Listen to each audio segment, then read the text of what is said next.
मंगलम भगवान विष्णु मंगलम गरुड़ध्वज मंगलम पुंडरीकाक्ष मंगलाय।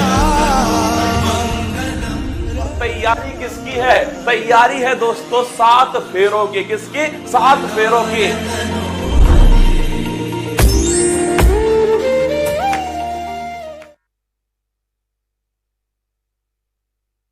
मंगलम भगवान विष्णु मंगलम गरुड़ध्वज मंगलम पुंडरीकाक्ष मंगलाय। तैयारी किसकी है? तैयारी है दोस्तों 7 फेरों की। किसकी? 7 फेरों की।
आवाज आ रही है?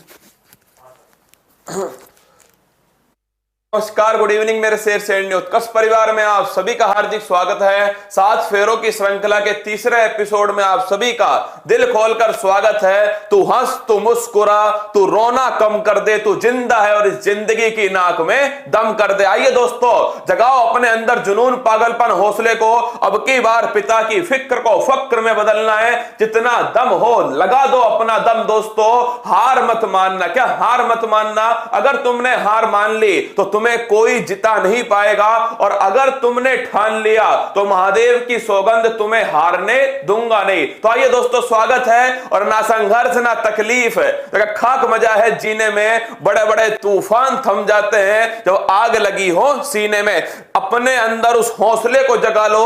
अंत तक पूरी क्लास को पूरी शिद्दत से सुनना है। हर सवाल दोस्तों वही है जो कहीं ना कहीं एग्जाम के अंदर आपके सामने छपने वाला है। बिल्कुल आप सभी मेरे साथ में अनुराग, देवेंद्र, मोहित, विशाल, गिरीश, सभी का स्वागत है। आगाज करते हैं दोस्तों आज की श्रृंखला को। तीसरा एपिसोड है। 7 एपिसोड टोटल होंगे। हर सवाल तुम्हें कहीं ना कहीं परीक्षा में देखना जरूर सहायता दिलवाएगा। स्टार्ट करते हैं। सफलता की सबसे खास बात है कि वो पसीना बहाने वालों पर जान लुटाती है। इस लाइन को ऊपर ऊपर लिख देना अपनी कॉपी के कि सफलता उसी पर अपनी जान लुटाएगी जो पसीना बहाएगा, जिसके माथे का पसीना टपक कर नीचे दोस्तों जमीन पर गिरेगा, वही सफलता का स्वाद चखने वाला है। और ये सफलता जो है ना, वो हाथों की लकीरों में नहीं, इस माथे के पसीने में। क्या इस माथे के पसीने में अगर पसीना बहाओगे तो सफलता तुम्हारे सामने कदम चूमेगी। वो मांझी ही था दोस्तों जिसने पहाड़ को काटकर रेत का टीला बना दिया, अपना रास्ता खुद बनाया। वो मांझी था और तुम भी मेरे मांझी हो। जब तक तोड़ोगे नहीं तब तक तुम्हें छोड़ने दूंगा भी नहीं। तो आइए आगाज करते हैं आज का पहला सवाल। उदय और अस्त होते हुए सूर्य का चमकदार लाल रंग प्रकाश की कौन सी घटना है? अगर दोस्तों आपसे पूछे, आपने देखा होगा जो सूर्य है जब वो दोस्तों अस्त होता है तो उसके कुछ मिनट बाद तक भी आपको दिखाई देता है, और जब दोस्तों सूर्य जो है उदय होने वाला होता है तो उससे पहले जो लालिमा दोस्तों छाई होती है, मतलब कि जो सूर्य है इसका उदय होना और इसका जो अस्त होना है, इस समय दोस्तों जो चमकदार लाल रंग है वो प्रकाश की कौन सी घटना है? तो ध्यान रखिएगा, ये होता है प्रकाश का प्रकीर्णन दोस्तों, स्कैटरिंग। क्या होता है? स्कैटरिंग या फिर प्रकीर्णन जो है ये घटना होती है जिसके कारण दोस्तों सूर्य उदय होने से थोड़ा पहले और दोस्तों चमकदार लाल रंग जो है दिखाई देता है। अगर आपसे पूछे पूर्ण आंतरिक परावर्तन, आपको पता लग गया होगा कि दोस्तों एक तो ऑप्टिकल फाइबर ध्यान रखना, एक तो क्या ध्यान रखोगे? ऑप्टिकल फाइबर, और एक दोस्तों ध्यान रखिएगा मरीचिका। क्या ध्यान रखोगे? मरीचिका। इन दोनों ऑप्शन को ध्यान रखना। अगर आपसे पूछे अपवर्तन तो आपको याद होगा दोस्तों अपवर्तन के एग्जाम्पल कौन से हैं? याद कीजिए दोस्तों, आपके जो पेंसिल है उसका मुड़ा हुआ दिखाई देना, सिक्के का दोस्तों ऊपर उठाई देना, ये क्या होता है? ये अपवर्तन के एग्जाम्पल है। अगला क्वेश्चन देखिएगा, स्मोक के बारे में असत्य कथन है। एक बार दोस्तों पेपर में क्वेश्चन आया कि ये स्मोक क्या है। क्या पेपर में यही क्वेश्चन पूछा गया कि SMOG स्मोग किन दो से मिलकर बना है? तो ध्यान रखिएगा, ये दोस्तों मिलकर बना है स्मोग और फोग। किससे? स्मोक का अर्थ होता है धुआं और फोग का अर्थ होता है दोस्तों कोहरा। क्या? धुआं और कोहरा। और ये दोस्तों क्या करता है? वायु प्रदूषण करता है। क्या करता है? वायु प्रदूषण करता है। और याद करो दोस्तों, देश का पहला स्मोक टावर है कहां स्थापित हुआ? कैनॉट प्लेस के अंदर। कैनॉट प्लेस कहां स्थित है? दिल्ली के अंदर दोस्तों स्थित है। कहां है? दिल्ली के अंदर। आइए बात करें, स्मोग एक तरह का वायु प्रदूषण है। सही बात है। अगला क्वेश्चन, भारत का पहला स्मोक टावर दिल्ली में स्थापित किया गया। बिल्कुल ठीक बात है। स्मोक और फ्लोग का मिश्रण है। फ्लोग नहीं दोस्तों, किसका मिश्रण है? यह है फोग। किसका है? स्मोक और फोग का दोस्तों मिश्रण है। ऑप्शन नंबर जो सी है वो दोस्तों क्या है? गलत है। क्या? ऑप्शन नंबर सी गलत है। डी भी दोस्तों क्या है? गलत है। इस चक्कर में अगर आपसे पूछे कि वायु प्रदूषण के लिए, क्या जो वायु प्रदूषण है, कमेंट बॉक्स में छाप के बताओ कि दोस्तों शैवाल और कवक का सहजीवन क्या कहलाता है, जो वायु प्रदूषण में दोस्तों इसकी जांच के लिए उत्तरदायी होता है। शैवाल और कवक का सहजीवन। अगला क्वेश्चन देखिए, निम्न में से कौन हाइड्रोजन का समस्थानिक नहीं है? समस्थानिक का मतलब होता है दोस्तों, ध्यान रखिए, अरे फ्लोग कुछ नहीं होता। पेपर में ऐसे ही आया था, पेपर में सवाल आया स्मोग क्या है? क्या स्मोग क्या है? ऑप्शन नंबर एक स्मोक प्लस फोग है, option number B smoke plus flog है। ऐसे दोस्तों ऑप्शन आए थे। Option number C smoke plus bog है। क्या है? स्मोक प्लस बोग है। ऐसे दोस्तों ऑप्शन पेपर में आए थे। मैंने तो उसको एक दो प्रश्न और बनाने के लिए थोड़ा सवाल को व्याख्या की है। अगर आपसे पूछे अगला क्वेश्चन दोस्तों, समस्थानिक क्या होता है? तो दोस्तों ध्यान रखिएगा, जो समस्थानिक है इसका मतलब होता है दोस्तों आइसोटोप। क्या होता है? समस्थानिक को इंग्लिश में क्या बोलते हैं? आइसोटोप कहते हैं। मतलब कि दोस्तों इसका अर्थ होता है परमाणु क्रमांक समान होना। क्या होना? परमाणु जो क्रमांक है ये इसमें दोस्तों समान होता है। अगर मैं पूछूं आपसे हाइड्रोजन के कितने समस्थानिक हैं, तो ध्यान रखिएगा हाइड्रोजन के दोस्तों 3 समस्थानिक हैं। एक कौन सा है? एक तो ध्यान रखिएगा प्रोटियम है। क्या है? प्रोटियम। एक है दोस्तों ड्यूटेरियम। क्या है? ड्यूटेरियम। और एक लिखिएगा, एक है दोस्तों ट्रीटियम। क्या है? ट्रीटियम। तो अगर आपसे पूछे प्रोटियम कौन सा है? 1H1। ड्यूटेरियम कौन सा है? 1H2। और ट्रीटियम कौन सा है? 1H3। तो अगर पूछे आपसे, देखो सवाल को दोस्तों जिसको थोड़ा बहुत भी याद है ना, कंफ्यूजन वाला मामला है, प्रोटियम, ड्यूटेरियम, रेडियम और ट्रीटियम। तो ध्यान रखिएगा हाइड्रोजन के 3 समस्थानिक हैं, प्रोटियम, ड्यूटेरियम और दोस्तों ट्रिटेरियम। इन तीनों के अलावा कौन सा ऑप्शन में? ऑप्शन नंबर सी जो है रेडियम जो है है ये दोस्तों ध्यान रखना गलत है। रेडियम दोस्तों इसकी खोज किसने की थी, तो लिखना इसकी जो खोज है वो की थी क्यूरी। किसने की है?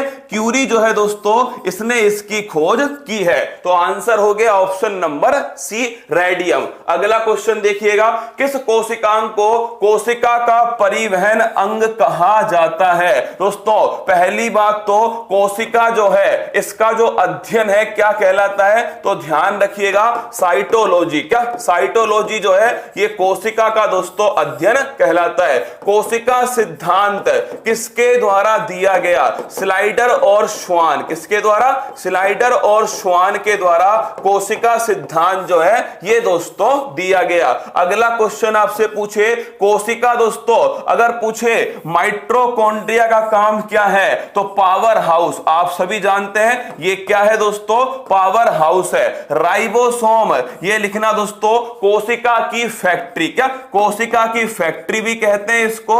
और लिख लेना अगर आपसे पूछे किसका निर्माण करता है, प्रोटीन का दोस्तों निर्माण करता है। इसे ही क्या कहते हैं? पैलेड कण कहा जाता है। क्या पैलेड कण कहते हैं। और सबसे छोटा कोशिकांग कौन सा है? सबसे छोटा कोशिकांग भी राइबोसोम। क्या सबसे छोटा कोशिकांग राइबोसोम है। तो यह भी आपको ध्यान रखना है। अगला क्वेश्चन, अंतःप्रद्रव्य जालिका और लाइसोसोम। लाइसोसोम दोस्तों क्या होता है? लाइसोसोम ध्यान रखना इसे कहते हैं आत्मघाती थैली। क्या आत्मघाती थैली लाइसोसोम को कहा जाता है। अंतःप्रद्रव्य जालिका यह है दोस्तों क्या? परिवहन अंग। क्या है? कोशिका का परिवहन जो अंग है वो है अंतःप्रद्रव्य जालिका। ऑप्शन नंबर सी। क्या ऑप्शन नंबर सी। अगला क्वेश्चन देखिएगा, अगर पूछे आपसे दोस्तों कि असत्य को पहचानिए, यह सवाल आपको निश्चित मिलेगा दोस्तों एग्जाम में। नाभिकीय रिएक्टर। किसका? नाभिकीय रिएक्टर। ऑप्शन पढ़िएगा, नाभिकीय रिएक्टर में ईंधन के रूप में यूरेनियम का उपयोग होता है। मैंने आपको पहले भी कहा था यूरेनियम जो है इसका उपयोग दोस्तों किसके रूप में होता है? ईंधन के रूप में। और यूरेनियम में भी किसका? यूरेनियम 235। किसका? यूरेनियम 235 का। अगला क्वेश्चन देखिए, रिएक्टर में नियंत्रक छड़ों के रूप में कैडमियम का उपयोग होता है। एकदम ठीक बात है। नियंत्रक जो छड़ हैं इनके रूप में किसका उपयोग है? तो लिखना दोस्तों कैडमियम। और कैडमियम से संबंधित रोग कौन सा है? इटाई रोग। कौन सा है? इटाई रोग।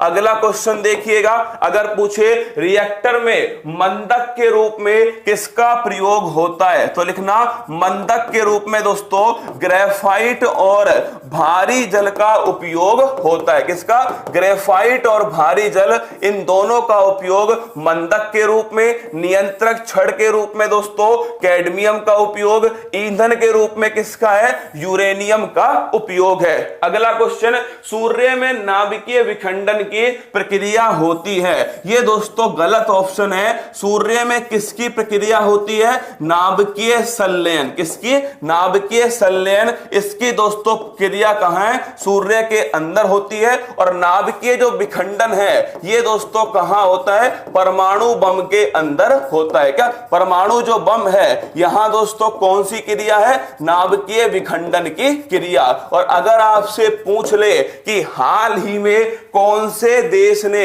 खुद का दोस्तों कृत्रिम सूर्य बनाया है? क्या हाल ही में कौन से देश ने खुद का आर्टिफिशियल सन ये दोस्तों बना लिया? तो उसका आंसर है चाइना। क्या है? चाइना जो है इसने दोस्तों खुद का कृत्रिम सूर्य बनाया। सीधा पेपर में पूछेगा हाल ही में किस देश ने खुद का आर्टिफिशियल सन बनाया, तो ध्यान रखिए दोस्तों चाइना के द्वारा बनाया गया। इस क्वेश्चन का आंसर है ऑप्शन नंबर डी। क्या? Option number D. भारत में दोस्तों आपको पता होगा ना कुछ कैगा परमाणु संयंत्र या दोस्तों काकरापार ये सभी हैं। एक बार अगर आप चाहो तो लिख लेना कहीं पर भी दोस्तों। अगर आपको नहीं पता तो छाप लेना ना कि नरोरा जो है ये दोस्तों कहां स्थित है? उत्तर प्रदेश के अंदर। केगा दोस्तों कहां स्थित है? कर्नाटक के अंदर। कहां? कर्नाटक में। काकरापार कहां स्थित है? तो ये ध्यान रखिएगा गुजरात के अंदर। कहां है? गुजरात में। अगर आपसे पूछे कुडनकुलम और दोस्तों कलपक्कम ये कहां स्थित है, तो ध्यान रखिएगा दोस्तों ये स्थित है तमिलनाडु। कहां स्थित है? तमिलनाडु के अंदर स्थित है। ये भी थोड़ा ध्यान रखना।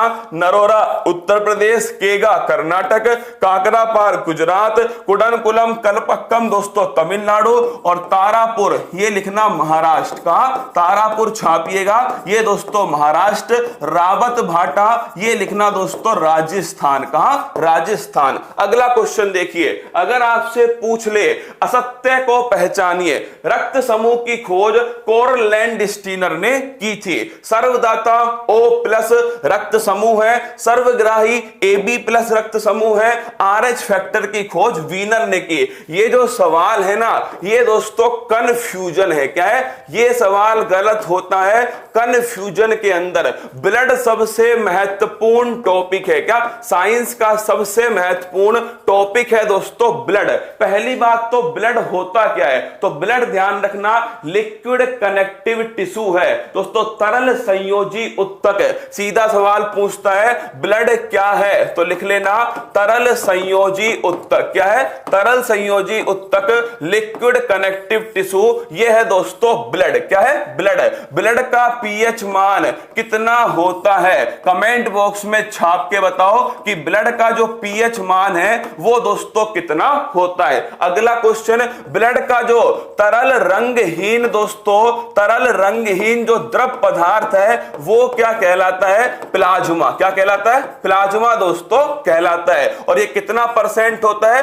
55% होता है। कितना? 55% होता है। अगर बात करें दोस्तों ब्लड ग्रुप, किसकी बात करें? ब्लड ग्रुप, तो ध्यान रखिए ब्लड ग्रुप की जो खोज है वो कोरलैंड स्टीनर ने की। किसने की? कोरलैंड स्टीनर ने। ब्लड ग्रुप ABO ये सिस्टम दोस्तों किसने खोजा? कोरलैंड स्टीनर ने। अगर आपसे पूछे कि दोस्तों जो RH फैक्टर है इसकी खोज किसने की है? ये दोस्तों वीनर। किसने की है? वीनर ने की RH फैक्टर की खोज। अगर पूछे सर्वदाता कौन सा है, तो देखिए दोस्तों सर्वदाता है O। कौन सा है? O।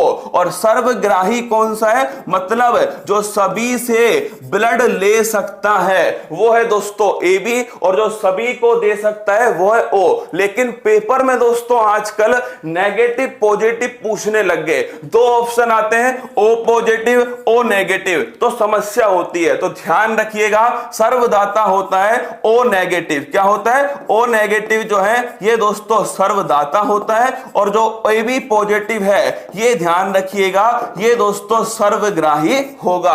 तो ध्यान रखना सर्वदाता O माइनस है, सर्वग्राही दोस्तों AB प्लस। इस पॉइंट को कुछ भी याद मत करना, ये दोनों शब्द ध्यान रखना, साइंस में ये सवाल पूछा जाएगा। सर्वदाता O माइनस है, सर्वग्राही AB प्लस। अब देखिए रक्त समूह की खोज कोरलैंड स्टीनर ने की है। सर्वदाता OB प्लस होता है, सर्वदाता O प्लस है, सर्वग्राही AB प्लस है, RH फैक्टर की खोज वीनर ने की। तो इस क्वेश्चन का आंसर है ऑप्शन नंबर बी। और पीएच जो मान है वो लिखना 7.4। ब्लड का पीएच मान फिक्स होता है। क्या? जो ब्लड है इसका पीएच मान फिक्स है 7.4। अगला क्वेश्चन देखिए, मनुष्य के आमाशय में कौन सा अम्ल पाया जाता है जो प्रोटीन के पाचन के लिए सहायक होता है? इस सवाल को नोट करना कि मनुष्य का जो आमाशय है, जो स्टोमक है, क्या जो स्टोमक है इसमें कौन सा अम्ल है? तो ध्यान रखिएगा HCl। कौन सा है? HCl। इसे ही क्या बोलते हैं? हाइड्रोक्लोरिक अम्ल। क्या बोलते हैं? हाइड्रोक्लोरिक अम्ल। और ये अम्ल जो है किसके पाचन में सहायक है? प्रोटीन के दोस्तों पाचन में सहायक है। तो ध्यान रखिएगा अगर पूछे आपसे हाइड्रोक्लोरिक अम्ल किसके पाचन में सहायक है? प्रोटीन के दोस्तों पाचन में सहायक है। और ध्यान रखना कहां पाया जाता है? स्टोमक के अंदर दोस्तों पाया जाता है। इस क्वेश्चन का आंसर है ऑप्शन नंबर बी, हाइड्रोक्लोरिक अम्ल। अब देखो ऑप्शन ए और ऑप्शन सी आपको पता होना चाहिए। सल्फ्यूरिक अम्ल और नाइट्रिक अम्ल, इन दोनों के मिलने से कौन सी बात बारिश होती है तो दोस्तों होता है एसिड रेन। कौन सी? Acid rain. तो अगर आपसे पूछे एसिड रेन जो अम्लीय वर्षा है इसमें कौन कौन से अम्ल है, तो ध्यान रखिएगा सल्फ्यूरिक अम्ल है और दोस्तों नाइट्रिक अम्ल। क्या है? नाइट्रिक अम्ल। सल्फ्यूरिक अम्ल और नाइट्रिक अम्ल, इन दोनों से दोस्तों कौन सी बारिश है? एसिड रेन है। और इसका पीएच मान कितना है? लगभग दोस्तों 5.4। ये दोस्तों इसका पीएच मान। ये पीएच बार बार आप सुन रहे हो। पीएच जो मान है, अगर आपसे पूछे कि पीएच मान में H प्लस एसिड है या रेन है, एसिड ये है या बेस है, और OH माइनस है, तो ध्यान रखना जब भी दोस्तों H प्लस लिखा है तो ये एसिड के लिए। किसके लिए? एसिड के लिए। और OH माइनस दोस्तों ये बेस। बेस का मतलब है क्षार। किसके लिए? क्षार। एसिड का मतलब है अम्ल। तो अगर पूछे आपसे H प्लस आयन का संबंध किससे है, तो एसिड से। किससे? एसिड से। OH माइनस आयन का संबंध ये ध्यान रखना क्षार। किससे? क्षार। ये सवाल नोट करो। पीएच पैमाना किसने दिया? सोरेनसन। ये आरएस में क्वेश्चन आया था। पीएच पैमाना किसने दिया दोस्तों? ये दिया है सोरेनसन। किसने दिया? सोरेनसन ने। H प्लस एसिड है, OH माइनस दोस्तों ध्यान रखना बेस। क्या है? क्षार है। अगर पूछे आपसे एसिड रेन में सल्फ्यूरिक अम्ल और दोस्तों नाइट्रिक अम्ल, ऑप्शन नंबर बी जो है वो सही है। ऑक्जेलिक अम्ल की बात करें, किसकी? ऑक्जेलिक अम्ल। अगर पूछे किडनी की जो पथरी है वो कौन सी है? कैल्शियम ऑक्जुलेट। लिख लो, किडनी की जो पथरी है दोस्तों, किडनी स्टोन। क्या? किडनी जो स्टोन है ये होता है कैल्शियम ऑक्जुलेट। क्या है? कैल्शियम ऑक्जुलेट। ये दोस्तों किडनी की जो पथरी है वो होती है। तो ये भी सवाल आप छाप लीजिए। अगला क्वेश्चन, निम्नलिखित में से कौन सा पुरुष सेक्स हार्मोन है? 4 हार्मोन आपके सामने है। प्रोजेस्टेरोन, एस्ट्रोजन, टेस्टोस्टेरोन और प्रोलैक्टिन। इन चारों को देखना आप, कहीं ना कहीं पेपर में दोस्तों आपको मिलेंगे। Progesterone hormone, oestrogen hormone, testosterone और प्रोलैक्टिन। ये तो आपने पढ़ा है दोस्तों। जो सेक्स हार्मोन है ये दोस्तों एक तो कौन से है? मेल है और एक है फीमेल। क्या है? एक तो दोस्तों पुरुष और एक महिला, नर और मादा। क्या? नर और मादा ये दो हैं। नर में कौन सा है? तो ध्यान रखिएगा टेस्टोस्टेरोन। क्या है? टेस्टोस्टेरोन जो है ये दोस्तों नर के अंदर है। और मादा में अगर आपसे पूछे तो प्रोजेस्टेरोन और एक दोस्तों एस्ट्रोजन। कौन? प्रोजेस्टेरोन और एस्ट्रोजन जो है ये दोस्तों महिला के अंदर होता है। चलो 3 तो स्पष्ट है। क्या? 3 तो स्पष्ट है। प्रोजेस्टेरोन, एस्ट्रोजन ये मादा में है और दोस्तों टेस्टोस्टेरोन ये नर में है। लेकिन ये प्रोलैक्टिन लिखना दोस्तों, महिलाओं के अंदर जो स्तन ग्रंथियां हैं उनमें दोस्तों दुग्ध का स्रावण किसमें होता है? ये प्रोलैक्टिन। जब दोस्तों प्रेगनेंसी वाला स्तर होता है उस समय दुग्ध के स्रावण के लिए कौन सा हार्मोन? प्रोलैक्टिन। तो लिखना दोस्तों स्तन ग्रंथियों के अंदर, क्या जो स्तन ग्रंथियां हैं, स्तन ग्रंथियों में दुग्ध दोस्तों किसका? दुग्ध का जो निर्माण है वो किस हार्मोन के द्वारा? प्रोलैक्टिन। कौन सी ग्रंथि से? पीयूष ग्रंथि से। कौन सी ग्रंथि से?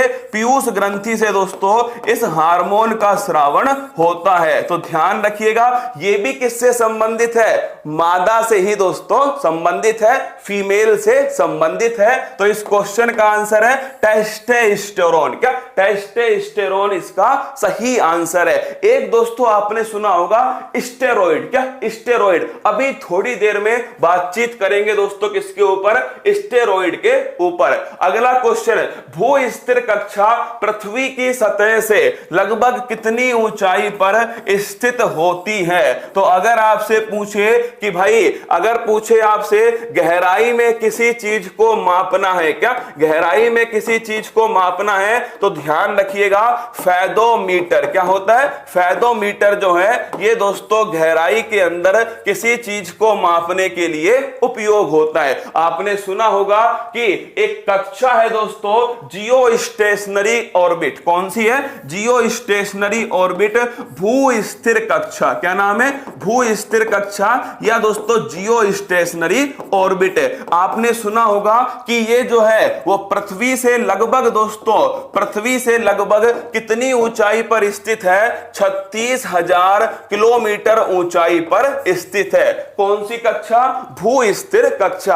आप पूछोगे इसका मतलब क्या है? इसका मतलब है दोस्तों पृथ्वी अपना जो एक चक्र है वो कितने समय में पूरा करती है? दोस्तों 24 घंटे। क्या? 24 घंटे। ये जो कक्षा यहां पर स्थित है ये भी दोस्तों अपना एक चक्र जो है 24 घंटे में पूरा करती है। इसीलिए पृथ्वी के सापेक्ष ये दोस्तों कक्षा स्थिर है। क्या? पृथ्वी के सापेक्ष ये वाली जो कक्षा है, मतलब ये दोस्तों जितना चलेगी उतना ही दोस्तों ये वाली चलेगी। तो पृथ्वी के सापेक्ष ये जो ऑर्बिट है वो स्थिर है, इसीलिए इसका नाम है भू स्थिर कक्षा।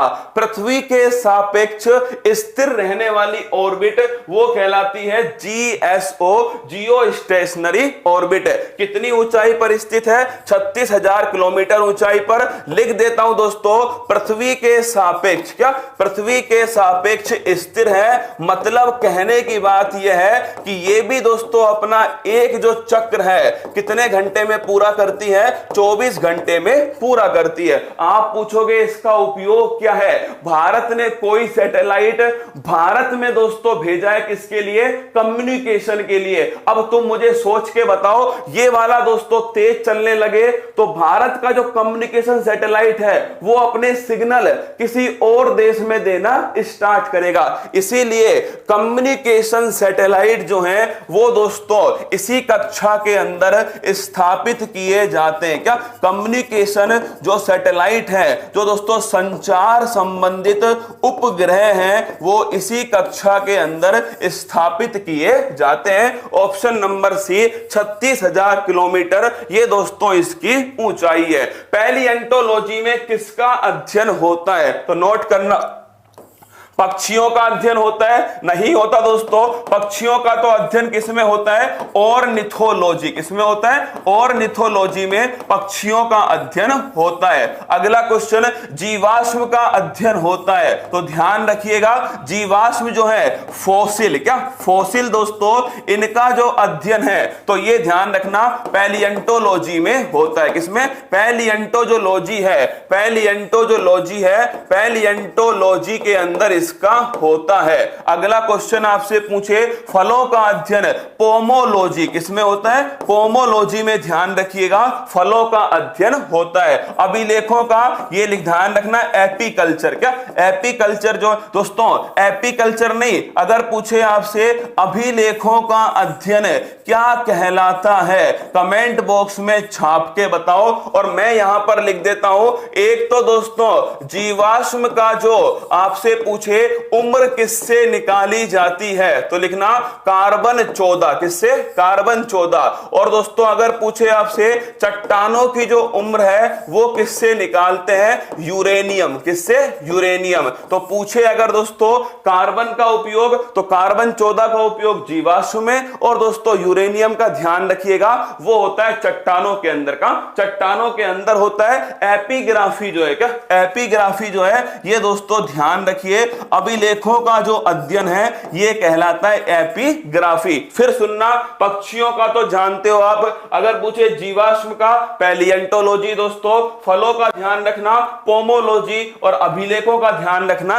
एपिग्राफी। क्या? एपिग्राफी। चट्टानों का दोस्तों जो आयु है वो यूरेनियम से, और जीवाश्म की जो उम्र है वो कार्बन 14। पेड़ों के जो तने हैं उससे पेड़ों की आयु निकाली जाती है, उसे क्या कहते हैं? छाप के बताओ। अच्छा सवाल पूछा है मैंने आपसे कि जो पेड़ है, क्या जो पेड़ है दोस्तों, इन पेड़ों की जो उम्र है वो दोस्तों किसके द्वारा निकाली जाती है, उसे क्या कहते हैं? कमेंट बॉक्स में छाप दो। निम्नलिखित में से कौन सा अंतरराष्ट्रीय सम्मेलन ग्रीन हाउस गैस को उत्सर्जन को कम करने के लिए है? किससे दोस्तों? किससे संबंध है? ग्रीन हाउस गैस से इसका दोस्तों संबंध है। है। अगर आपसे पूछे ग्रीन हाउस गैस, इसका जो उत्सर्जन है इससे कौन सा संबंधित है? पहला क्वेश्चन मॉन्ट्रियल प्रोटोकॉल, याद करो भाई मॉन्ट्रियल का संबंध किससे है? ओजोन परत संरक्षण। किससे?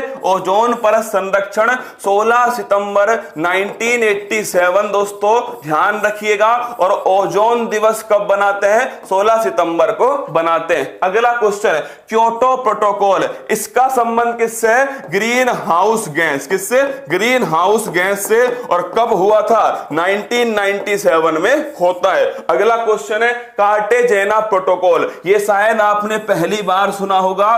कार्टेजेना और दोस्तों नगोया प्रोटोकॉल, इन दोनों का संबंध है जैव विविधता। किससे दोस्तों? जैव विविधता से ये दोनों संबंधित हैं। तो ये आंसर हो गया इसमें क्योटो प्रोटोकॉल। कौन सा? Option number B, Kyoto protocol जो है एकदम सही आंसर है। कार्टेजेना और नगोया, इन दोनों का संबंध किससे? इन दोनों का संबंध है जैव विविधता। किससे? जैव विविधता। और 22 मई को कौन सा दिवस बनाते हैं? जैव विविधता दिवस दोस्तों बनाते हैं। और अगर आपसे पूछे कि भारत में हॉट स्पॉट दोस्तों कहां कहां है, तो एक तो पश्चिमी घाट और एक पूर्वी हिमालय, ये भी लिख लो। कहीं पूछ ले आपसे कि भारत के अंदर दोस्तों हॉट स्पॉट है, या फिर मैं आपसे कहूं तप्त स्थल, क्या तप्त स्थल, तो एक लिखना दोस्तों पश्चिमी घाट। क्या एक लिखिएगा पश्चिमी घाट और एक लिखिए दोस्तों ध्यान रखना है पूर्वी हिमालय।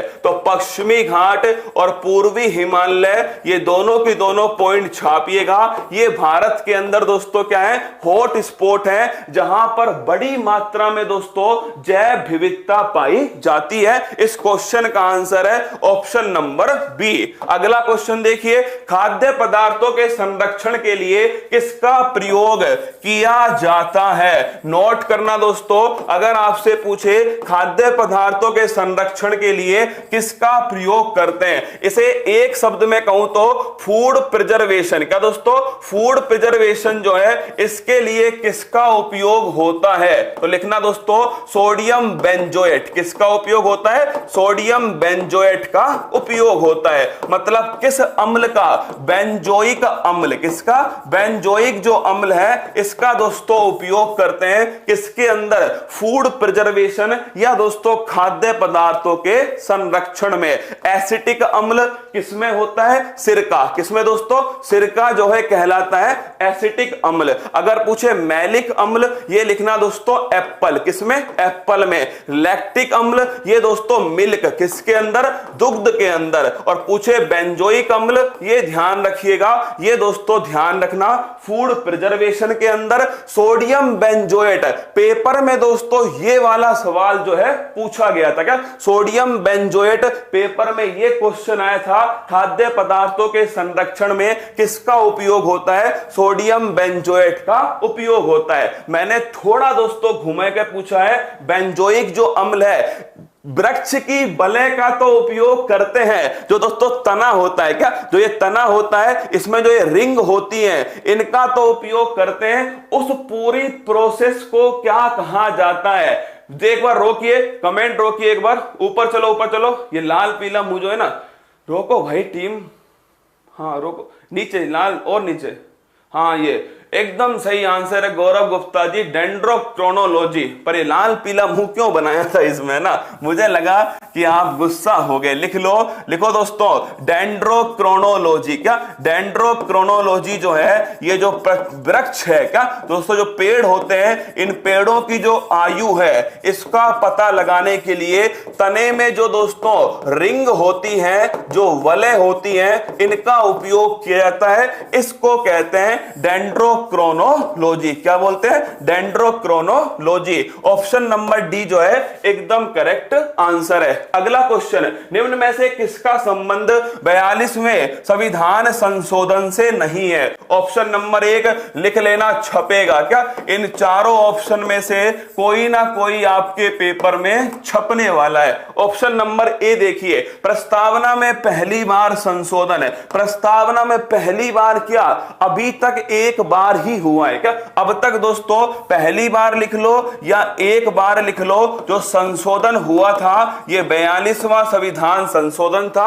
और दोस्तों 3 शब्द समाजवाद, पंथ निरपेक्ष और अखंडता जो है, इन तीनों शब्दों को इसमें जोड़ा गया। अखंडता, अगर मैं आपसे पूछूं कब हुआ यह संशोधन? 1976। कब हुआ? 1976 में इंदिरा गांधी के समय हुआ। अगला मौलिक कर्तव्य, आप सभी जानते हो दोस्तों, जो भाग 4A है मौलिक कर्तव्य, सरदार स्वर्ण सिंह समिति, क्या सरदार स्वर्ण सिंह समिति। और मैंने आपसे कहा भी था कि इस भाग 4 में जो 10 मौलिक कर्तव्य जोड़े गए, ये कौन से संविधान संशोधन से? 42वां संविधान संशोधन है। और जो 11वां है दोस्तों, वो किससे जोड़ा गया है? 86वां संविधान संशोधन 2002। तो अगर आपसे पूछे 10 मौलिक कर्तव्य, फंडामेंटल राइट, फंडामेंटल ड्यूटी, 42वां संविधान संशोधन। और अगर पूछे 11वां मौलिक कर्तव्य, 86वां संविधान संशोधन, ये 2002 के अंदर हुआ, शिक्षा से संबंधित है। अगला क्वेश्चन, शिक्षा को समवर्ती सूची में डालना। मैंने आपसे कहा था 5 विषयों को दोस्तों राज्य सूची से निकालकर समवर्ती सूची में डाला गया। 42वां संविधान संशोधन, उसमें दोस्तों शिक्षा भी शामिल है। उसी में दोस्तों ध्यान रखिएगा वन और वन्य जीव भी शामिल हैं। अगला क्वेश्चन, संपत्ति के अधिकार को कानूनी अधिकार बनाना। ये दोस्तों ध्यान रखना 44वां संविधान संशोधन 1978 में। और दोस्तों कौन थे? मोरारजी देसाई। कौन थे? मोरारजी देसाई थे। और इनके द्वारा आर्टिकल जो 31 है, इसके स्थान पर कौन सा आर्टिकल? 300A। और संपत्ति का जो अधिकार है, कैसा अधिकार बन गया? कानूनी अधिकार बन गया। ये क्वेश्चन सीधा सीधा पूछा जाएगा एग्जाम में कि संपत्ति का अधिकार वर्तमान में किस अनुच्छेद में है? 300A में। अगला क्वेश्चन, पहले किस में था? आर्टिकल 31 में। पहले दोस्तों क्या था? मौलिक अधिकार। वर्तमान में क्या है दोस्तों? वैधानिक अधिकार, कानूनी अधिकार। अगला क्वेश्चन, किस संविधान संशोधन? 44वां संविधान संशोधन तब हुआ 1978 में। किसके समय हुआ? मोरारजी देसाई के समय। तो इस क्वेश्चन का आंसर है ऑप्शन नंबर डी, संपत्ति के अधिकार को कानूनी अधिकार बनाना।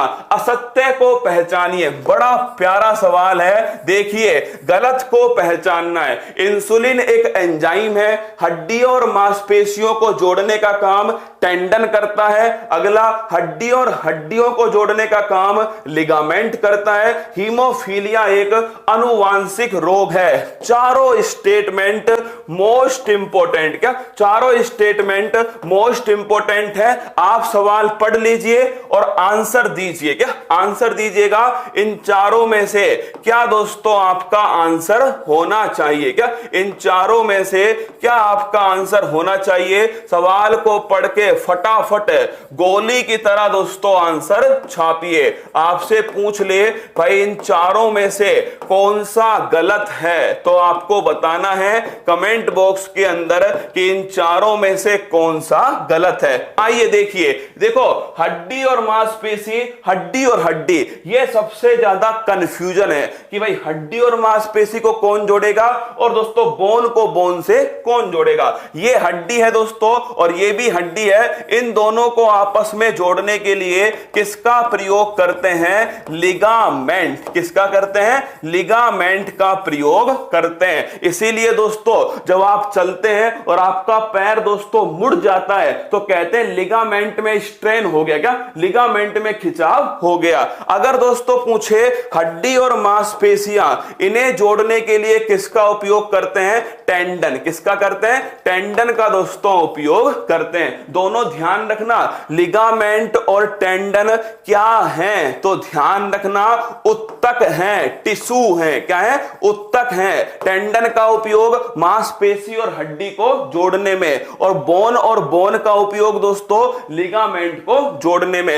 इंसुलिन एक एंजाइम है, ये दोस्तों ध्यान रखना गलत है। इंसुलिन जो है ये दोस्तों हार्मोन है। क्या है? इंसुलिन ध्यान रखिए रखिएगा एक हार्मोन है और कहां से निकलता है, अग्नाशय जो ग्रंथि है इसकी दोस्तों जो बीटा कोशिका है यहां से ये निकलता है। आप पूछोगे क्या करता है, तो शरीर में दोस्तों ग्लूकोज की जो मात्रा है उसे कंट्रोल करता है। क्या ग्लूकोज की मात्रा को कंट्रोल करता है, और अगर ये नहीं होगा तो दोस्तों ग्लूकोज की मात्रा बढ़ेगी, इसे कहेंगे डायबिटीज। क्या इसे कहेंगे दोस्तों डायबिटीज। तो अगर आपसे पूछे मधुमेह रोग किसकी कमी से होता है, इंसुलिन की कमी से होता है। और दोस्तों ध्यान रखिएगा 14 नवंबर को कौन सा दिवस बनाते हैं, विश्व मधुमेह दिवस 14 दिसंबर को 14 नवंबर को दोस्तों मनाया जाता है। यह आंसर हो गया, इंसुलिन एक एंजाइम नहीं है। ऑप्शन नंबर 4 हीमोफीलिया एक दोस्तों आनुवांशिक रोग है।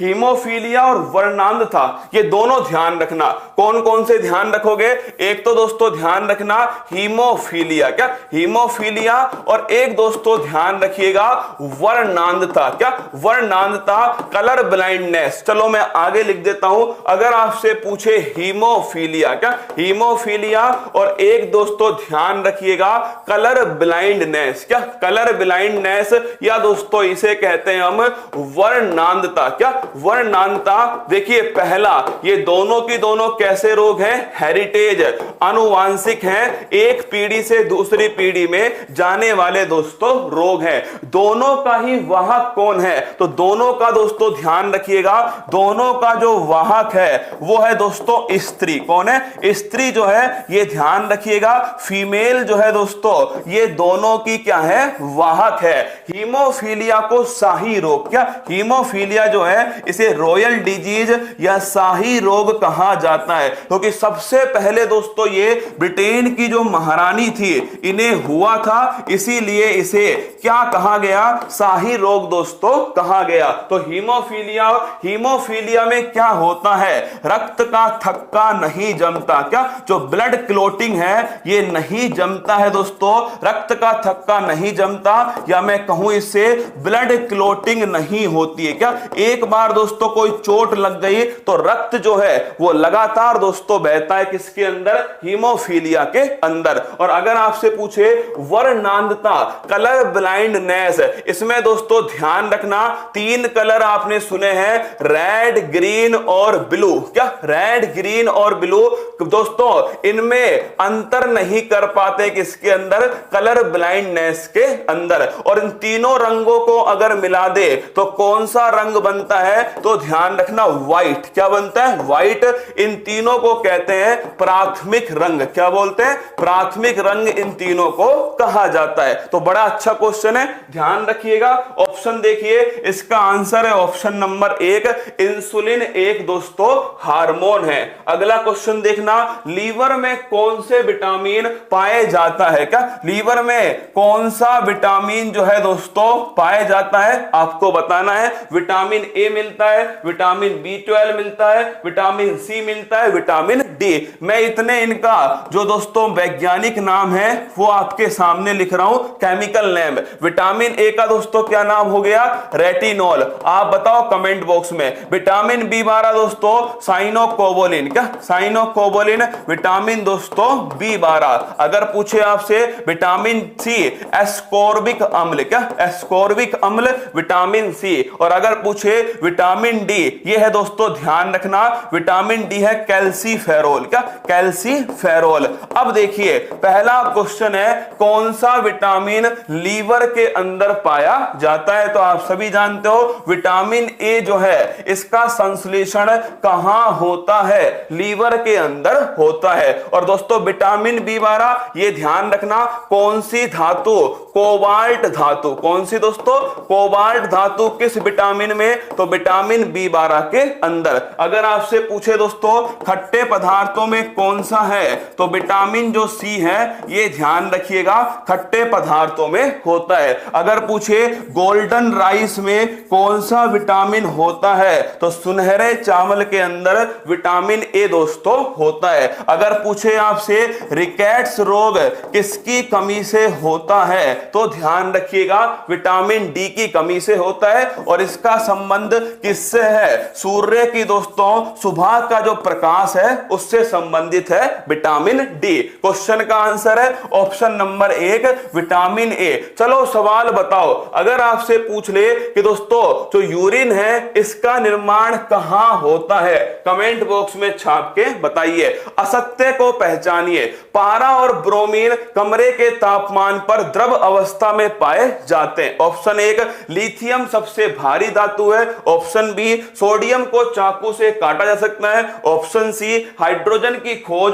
कैवेंडिश ने दोस्तों की थी। ये 4 ऑप्शन है। देखो पारा और ब्रोमीन, आपने दोनों नाम सुने हैं। पारा दोस्तों मरकरी, क्या मरकरी जो है इसे पारा कहते हैं, और दोस्तों ब्रोमीन, क्या ब्रोमीन आप दोनों जानते हो ये दोनों की दोनों कैसी अवस्था में पाई जाती हैं? लिक्विड फॉर्म में पाई जाती है। पारा दोस्तों ध्यान रखना मेटल है, और जो ब्रोमीन है ये दोस्तों ध्यान रखना नॉन मेटल है, अधातु है। क्या है? अधातु। तो आपने सवाल सुना होगा कमरे के तापमान पर ऐसी कौन सी धातु है जो दोस्तों द्रव अवस्था में मिलती है? पारा। कमरे के तापमान पर ऐसी कौन सी अधातु है जो दोस्तों द्रव अवस्था में मिलती है? वो ध्यान रखना ब्रोमीन। क्या ब्रोमीन। अगला क्वेश्चन, पारा जो है इससे संबंधित रोग कौन सा है? मिनीमाटा। कौन सा है? मिनीमाटा जो है इससे संबंधित रोग है। कहां पर है? मिनीमाटा स्थान है जापान। कहां? जापान। अगला क्वेश्चन देखिएगा, लिथियम सबसे भारी धातु है, तो लिखना दोस्तों ओस्मियम जो है, क्या जो ओस्मियम है ये ध्यान रखिएगा सबसे भारी धातु है। क्या सबसे भारी जो धातु है वो है दोस्तों ओस्मियम। सोडियम को चाकू से, बिल्कुल दोस्तों सोडियम जो है इतनी सॉफ्ट है ना, उसे चाकू से आप काट सकते हैं, लेकिन सोडियम को पानी में कभी नहीं रख सकते, विस्फोट हो जाएगा। सोडियम को दोस्तों कैरोसिन, मिट्टी के तेल में रखा जाता है। तो ध्यान रखिएगा सोडियम को किस में रखते हैं? कैरोसिन, या दोस्तों जो आप कहीं कहीं पर मिट्टी का तेल भी कहते हैं, इसमें दोस्तों इसे रखा जाता है। हाइड्रोजन की खोज कैवेंडिश ने की थी, ये भी ठीक है, ये भी ठीक है। ये ऑप्शन दोस्तों गलत है और ये वाला भी ठीक है। अगला क्वेश्चन देखना, सेल्सियस और फॉरेनहाइट, सेल्सियस और फॉरेनहाइट जो है दोस्तों, सेल्सियस और फॉरेनहाइट जो है अगर आपसे पूछे किस तापमान पर बराबर होते हैं, तो ये सवाल जो है सीधा ध्यान रखिएगा, सेल्सियस और फॉरेनहाइट -40 जो है इस पर दोस्तों बराबर होते हैं। सीधा ध्यान रखना, इसमें अपना माथा मत लगाना। अगर पूछे आपसे सेल्सियस और फॉरेनहाइट किस तापमान पर आपस में बराबर होते हैं, -40 जो है वो आपको दोस्तों ध्यान रखना है। और एक सवाल सीधा फैक्ट लिख लो, पानी जो है दोस्तों इसका जो अधिकतम घनत्व है वो किस तापमान पर होता है? कमेंट बॉक्स में छाप के बताओ पानी का जो अधिकतम घनत्व है वो दोस्तों किस तापमान पर होता है। अगला क्वेश्चन देखिए, निम्न में से कौन सी पुस्तक अरविंद घोष द्वारा लिखित है? पहला देखिए इंडिया डिवाइडेड, एक्चुअली में दोस्तों फॉर्मूला है, क्या फॉर्मूला होता है उसका, पर तुम इतना ध्यान रखना ज्ञान मत लो। क्या करोगे ज्ञान का? तुम तो सीधा सिलेक्शन लो। सीधा एक लाइन है कि सेल्सियस और फॉरेनहाइट पूछे किस पर बराबर होते हैं, -40 पर दोस्तों बराबर होते हैं। अब देखना कौन सी पुस्तक का संबंध अरविंद घोष के द्वारा लिखित है। इंडिया डिवाइडेड ये पुस्तक है डॉक्टर राजेंद्र बाबू, किसके द्वारा? डॉक्टर राजेंद्र दोस्तों बाबू जो हैं इनके द्वारा पुस्तक कौन सी है? India divided. लाइफ डिवाइन ये पुस्तक है अरविंद घोष, किसकी है? Arvind Ghosh life divine. विश्व इतिहास की झलक ये लिखना दोस्तों जवाहरलाल नेहरू, किसकी है? जवाहरलाल नेहरू। इंडिया स्ट्रगल ये दोस्तों छापिएगा सुभाष चंद्र बोस, किसकी है? Subhash Chandra Bose. India wins freedom ये है दोस्तों अबुल कलाम आजाद, किसकी है? अबुल कलाम जो आजाद हैं इनकी दोस्तों पुस्तक का नाम है इंडिया विंस फ्रीडम। तो फिर सुन लो, India divided doctor Rajendra Prasad दोस्तों, लाइफ डिवाइन अरविंद घोष है, विश्व इतिहास की झलक जवाहरलाल नेहरू है, इंडिया स्ट्रगल सुभाष चंद्र बोस है, India wins freedom Abul Kalam Ghulam Azad. तो क्वेश्चन पूछा है अरविंद घोष, तो लिखिएगा option number B life divine जो है ये दोस्तों एकदम करेक्ट आंसर है। अरविंद घोष की पुस्तक है 4 डिग्री सेंटीग्रेड, लिख लेना 4 डिग्री सेंटीग्रेड पर अधिकतम दोस्तों क्या होता है, घनत्व होता है। क्या अधिकतम जो डेंसिटी है वो कितने पर होती है, 4 डिग्री सेंटीग्रेड। अगला क्वेश्चन है निम्न में से किसका संबंध आनंद मठ पुस्तक से है। 4 ऑप्शन है बाल गंगाधर तिलक, एनी विसेंट, बंकिम चंद्र चटर्जी और सचिंद्रनाथ सान्याल। देखो बाल गंगाधर तिलक है, अगर पूछे आपसे केसरी और मराठा ये पत्रिका किसकी है तो ध्यान रखिएगा बाल गंगाधर तिलक की। अगर पूछे आपसे कि गीता रहस्य पुस्तक किसकी है तो ध्यान रखना बाल गंगाधर तिलक है। स्वराज मेरा जन्म सिद्ध अधिकार है और मैं इसे लेकर रहूंगा, ये किसने कहा, बाल गंगाधर तिलक ने। Option number B Annie Besant, Congress की पहली महिला अध्यक्ष कौन है तो ध्यान रखना कांग्रेस की पहली महिला जो अध्यक्ष है वो है दोस्तों एनी विसेंट। कौन है,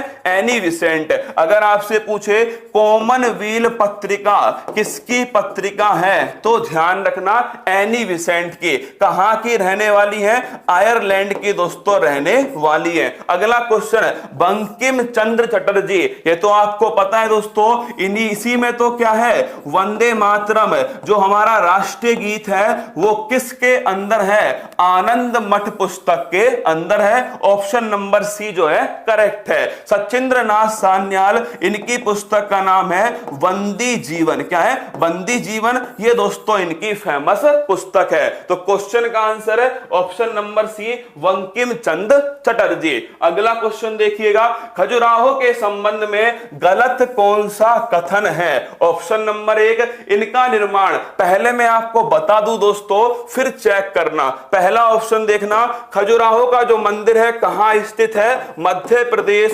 छतरपुर के अंदर स्थित है, पहला क्वेश्चन। दूसरा क्वेश्चन किस वंश ने बनवाया, चंदेल वंश जो है चंदेल शासकों ने इसको बनवाया। तीसरा दोस्तों ये किसके अंदर, तो पंचायतन शैली के अंदर निर्मित है। अगला क्वेश्चन दोस्तों कब इसको यूनेस्को वर्ल्ड हेरिटेज, 1986 में इसे यूनेस्को वर्ल्ड हेरिटेज की लिस्ट में शामिल किया। अगला क्वेश्चन आपसे पूछे कि दोस्तों ये आपके मंदिर निर्माण की कौन सी शैली है, नागर शैली के अंदर बना हुआ है। फेमस मंदिर कौन सा है, महादेव दोस्तों, कन्हैया महादेव जी का जो मंदिर है वो ध्यान रखिएगा फेमस मंदिर है। आइए पढ़िएगा इसका निर्माण चंदेल शासकों ने करवाया, ठीक बात है। नागर शैली में बना हुआ है, अरे बिल्कुल ठीक है। ये दोस्तों मंदिर निर्माण की नागर शैली है। इसकी खास बात है कि इसके अंदर पंचायतन शैली भी है।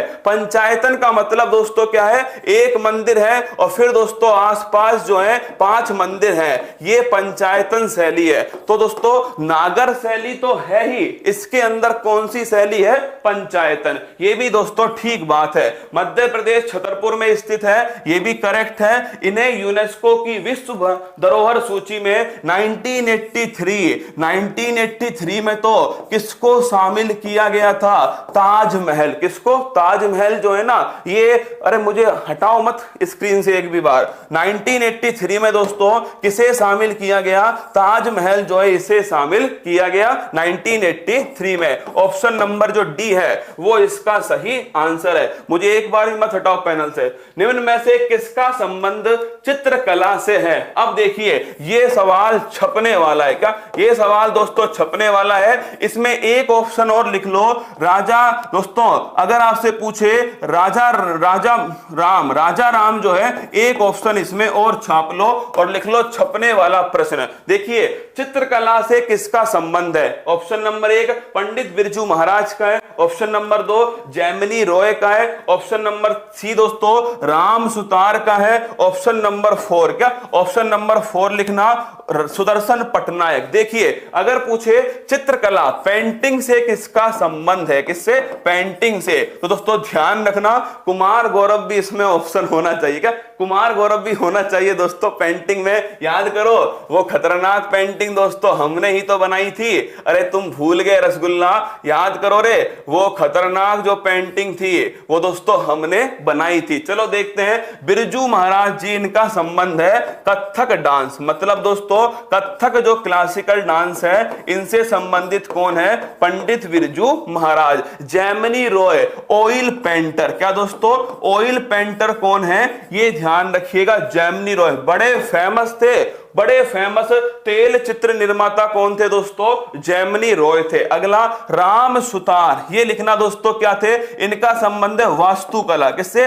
आर्किटेक्चर। अरे याद करो, स्टैच्यू ऑफ यूनिटी किसने बनाई है? तो स्टैच्यू ऑफ यूनिटी जो दोस्तों केवड़िया के अंदर स्थित है वो बनाई राम सुतार ने। सुदर्शन पटनायक, आप कभी कभी देखते होंगे दोस्तों सैंड, मिट्टी के ऊपर दोस्तों जो आपके आर्टिस्ट काम करता है सुदर्शन पटनायक, बहुत सारे फोटो उड़ीसा के तट के ऊपर दोस्तों इन्होंने बनाए हैं। सैंड आर्टिस्ट कौन है? ये है दोस्तों सैंड आर्टिस्ट जो है, जो मिट्टी के ऊपर दोस्तों अपना जो आर्टिस्ट जो कला है, सुदर्शन पटनायक। तो ऑप्शन हो गया इसका option number B, Jamini Roy. और चित्रकला का स्वर्णिम वर्ष किसे कहा जाता है? तो लिखना दोस्तों जहांगीर का जो काल है इसे चित्रकला का स्वर्णिम काल कहा जाता है। अगला क्वेश्चन, संयुक्त राष्ट्र महासभा का अध्यक्ष चुने जाने वाली एकमात्र भारतीय कौन है? तो ध्यान रखिएगा, वो है दोस्तों विजय लक्ष्मी पंडित। कौन है?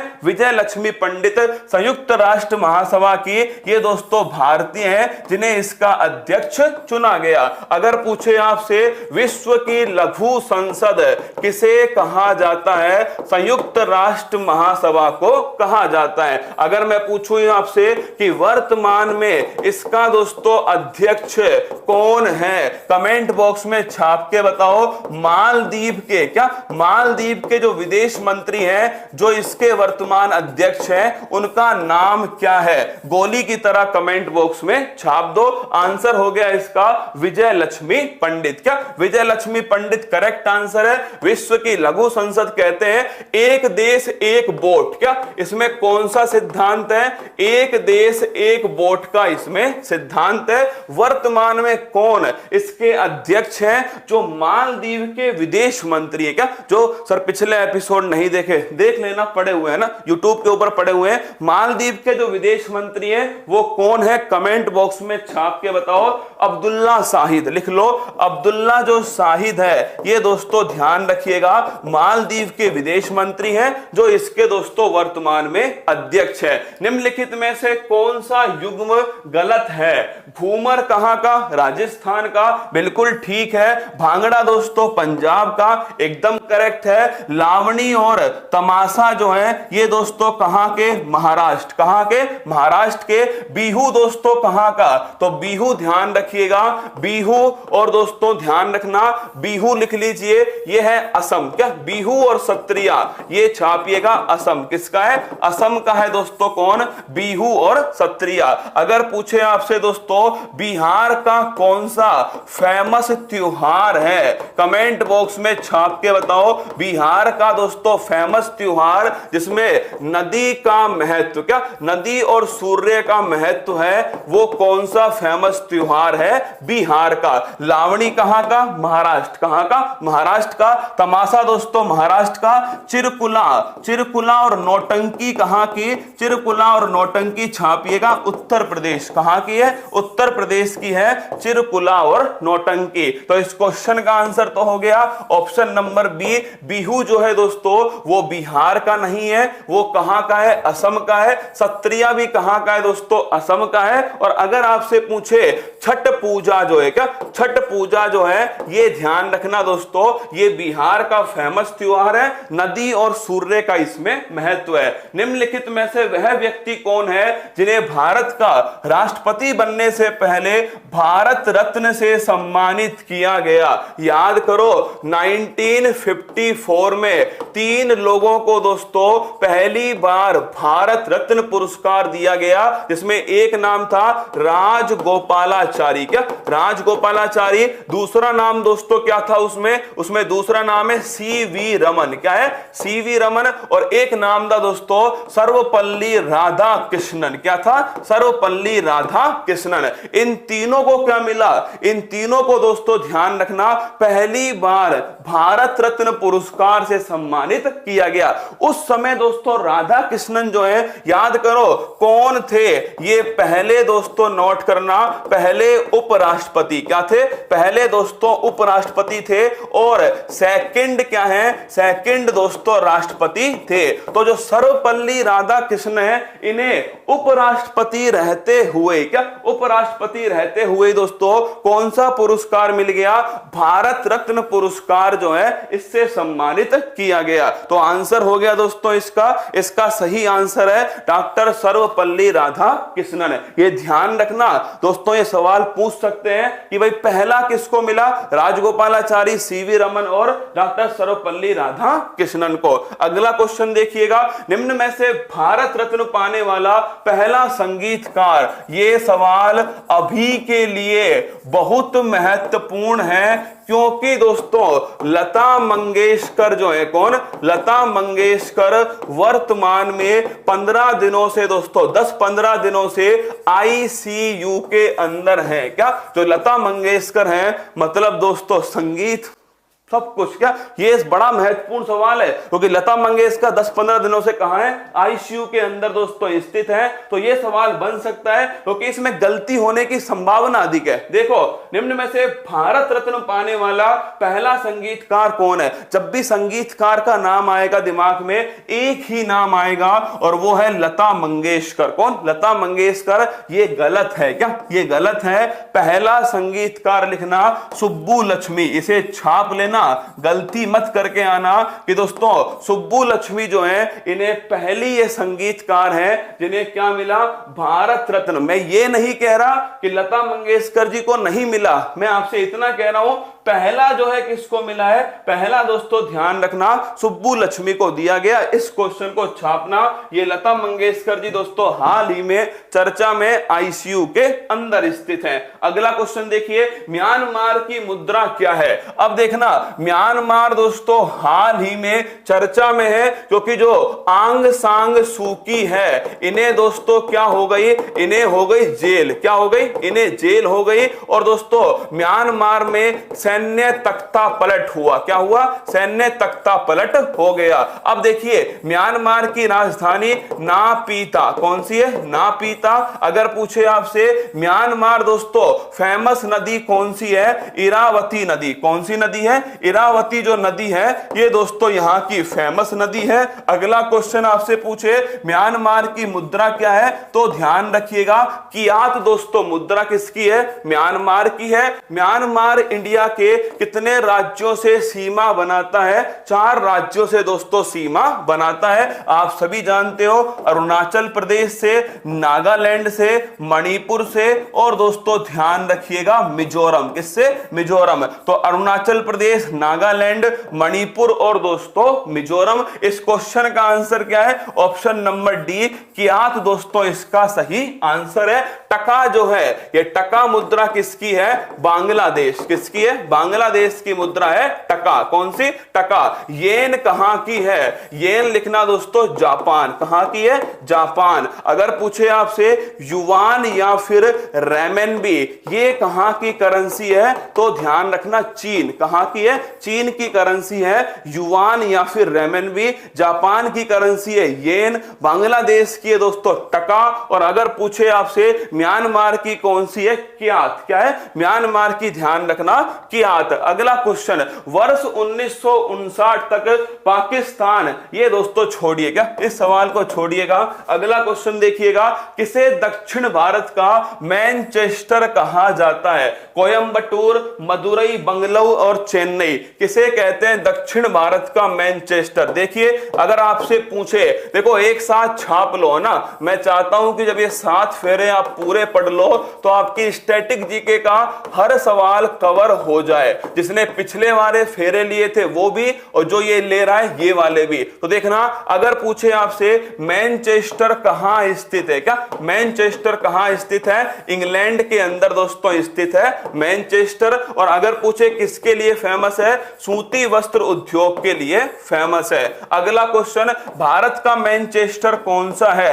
अहमदाबाद। कौन सा है? अहमदाबाद जो है ये दोस्तों भारत का, नोट कीजिएगा, भारत का मैनचेस्टर कहलाता है। अगला क्वेश्चन दोस्तों, अगर आपसे पूछे कि भारत का मैनचेस्टर हो गया अहमदाबाद, अगर पूछे सूती वस्त्र राजधानी कौन सी है, तो ध्यान रखना दोस्तों मुंबई। क्या है? अगर राजधानी पूछेगा तो मुंबई है। दक्षिण भारत का मैनचेस्टर कौन सा है? कोयम्बटूर। कौन सा है? कोयम्बटूर जो है ये दक्षिण भारत का दोस्तों क्या है? मैनचेस्टर है। और अगर आपसे पूछे कोयम्बटूर कहां स्थित है? तमिलनाडु के अंदर दोस्तों स्थित है। तो इस क्वेश्चन का आंसर है, देखो मैनचेस्टर पेपर में आ सकता है, या दोस्तों अहमदाबाद, या दोस्तों कोयम्बटूर। ये तीनों क्वेश्चन जो हैं वो आपसे पेपर में पूछ सकता है। आंसर हो गया इसका तमिलनाडु का दोस्तों कोयम्बटूर। अगला क्वेश्चन देखिए, शतरंज की ग्रैंड मास्टर होने वाली पहली भारतीय महिला कौन थी?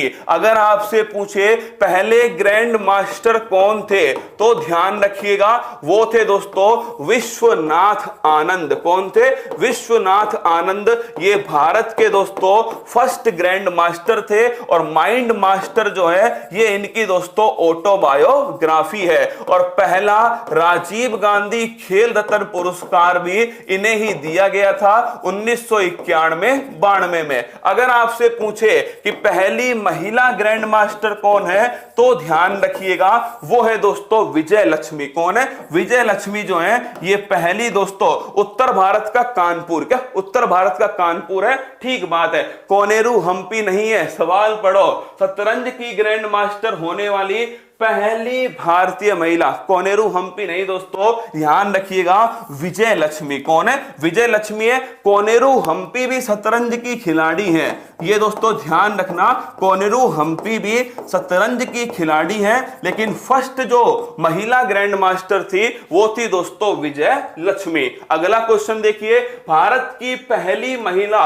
ओलंपिक खिताब विजेता का नाम बताइए। लिख लो, तुम्हारा 2022 की परीक्षा इस सवाल से जरूर गुजरेगी कि भारत में ओलंपिक में पहली महिला जिसने दोस्तों कोई पदक जीता था। तो ध्यान रखिएगा सन 2000 के अंदर एक ओलंपिक होता है, सिडनी ओलंपिक। कौन सा है? सिडनी ओलंपिक है, अच्छे से छापना।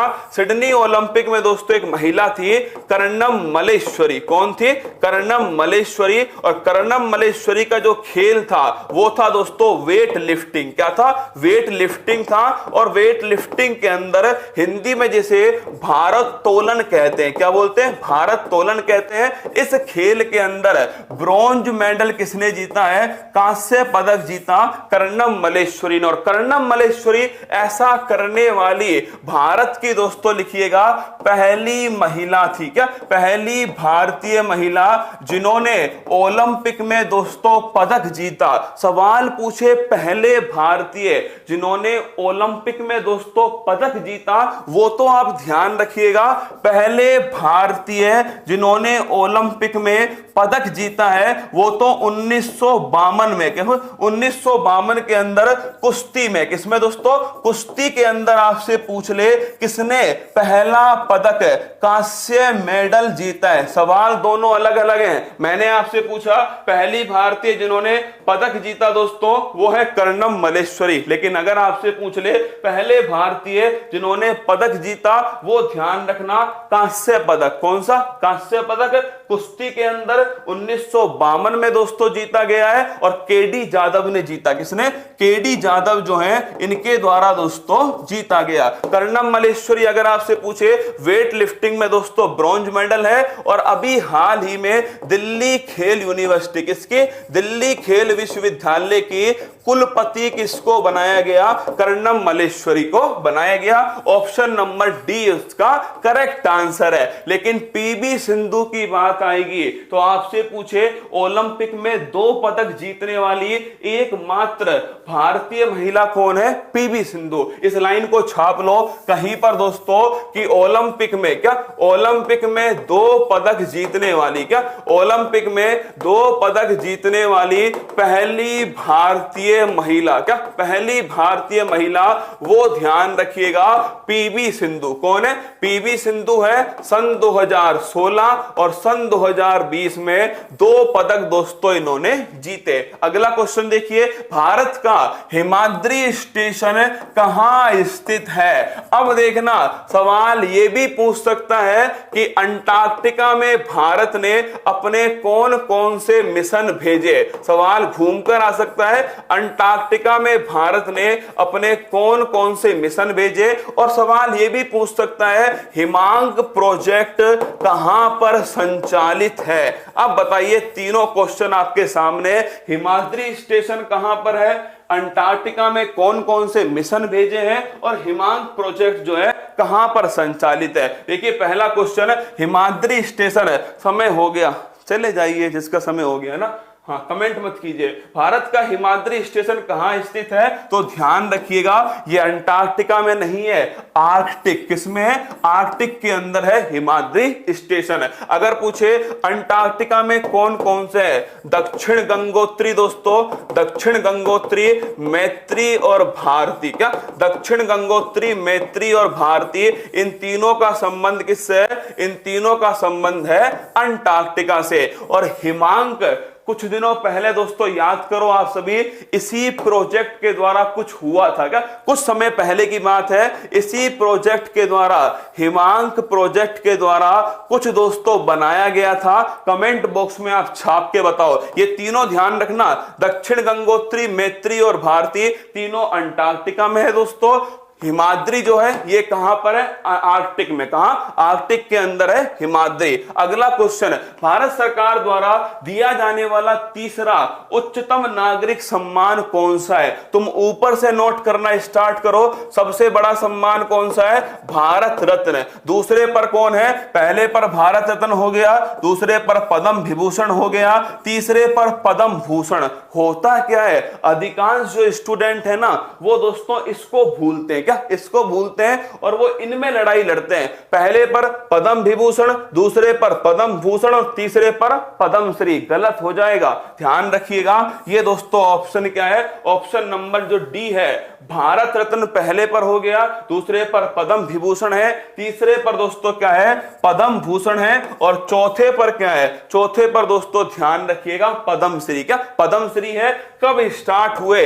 1954 में स्टार्ट हुए। एक आर्टिकल है दोस्तों 18 जिसमें लिखा हुआ है उपाधियों का अंत। क्या उपाधियों का अंत? लेकिन इसके अपवाद कौन से हैं? शिक्षा और दोस्तों सेना जो है वो इसका अपवाद है। क्या शिक्षा और सेना इसका अपवाद है। आर्टिकल 18 जिसमें उपाधियों का अंत लिखा गया। कब दोस्तों दिए जाते हैं? 26 जनवरी को। ध्यान रखिएगा ये पुरस्कार जो है दोस्तों ये दिए जाते हैं। अगला क्वेश्चन, पंचशील का नारा किससे संबंधित है? अरे याद करो, वो लाइन याद है, हिंदी चीनी भाई भाई। क्या हिंदी चीनी भाई भाई, ये दोस्तों कब दिया गया था? 1954। क्या 1954। चाइना और भारत के दोस्तों एकदम घनिष्ठ, एकदम भाई भाई वाले संबंध। क्या एकदम भाई भाई वाले संबंध, हिंदी चीनी भाई भाई। 1954 दोस्तों सिद्धांत कौन सा है?